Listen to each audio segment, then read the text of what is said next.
অল্প অল্প কিছু দেখাবো। সম্পূর্ণ আয়োজন করে আমাদের সাথে থাকেন। ভালো ভালো কালেকশন আছে, আমরা যতটুকু পারি দেখানোর চেষ্টা করবো। মানে অনেক কালেকশন আমরা A to Z ভালোভাবে বিস্তারিত বলতে পারি না, এই বেশি ছাগল থাকার কারণে। তারপর আপনারা যখন নেবেন অবশ্যই সেলিম ভাইকে বলবেন, সেলিম ভাই একবার না 10 বার আপনাদেরকে ভিডিও করে দাঁত দুধের বলান বিস্তারিত জানানোর চেষ্টা করবেন। নাকি ভাই? জি ভাই। আর আমাদের সেলিম ভাই ঠিকানা হচ্ছে নাটোর জেলার গুরুদাসপুর থানার চাপিলা গ্রামে ছাগলের খামারটি অবস্থিত। স্ক্রিনে যে নাম্বার দেওয়া আছে, ইমো হোয়াটসঅ্যাপ আছে, আপনার যেটাই পছন্দ হবে স্ক্রিনশট দিয়ে আপনার সাথে কথা বলবেন।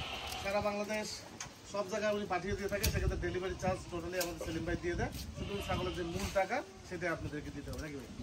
আর অবশ্যই ছাগল কেনার আগে অবশ্যই সেলিম ভাইকে ফোন দিবেন, যে অন্তত সেলিম ভাইকে ভিডিও কলে দেখবেন। কারণ হচ্ছে আমাদের পেজের ভিডিও অনেক চুরি করে দিয়ে গিয়ে সেলিম ভাইয়ের নাম্বারের উপর আরেকটা নাম্বার বসিয়ে লেনদেন করার চেষ্টা করে। এই কারণে সর্বপ্রথম সেলিম ভাইকে ফোন দিয়ে দেখবেন যে সেলিম ভাইটা আছে কিনা। নাকি ভাই? এটা আপনাদের সুবিধার্থে আমি এটা জানানোর চেষ্টা করলাম। কখন আবার আজকে প্রতিবন্ধী শুরু করা যায়।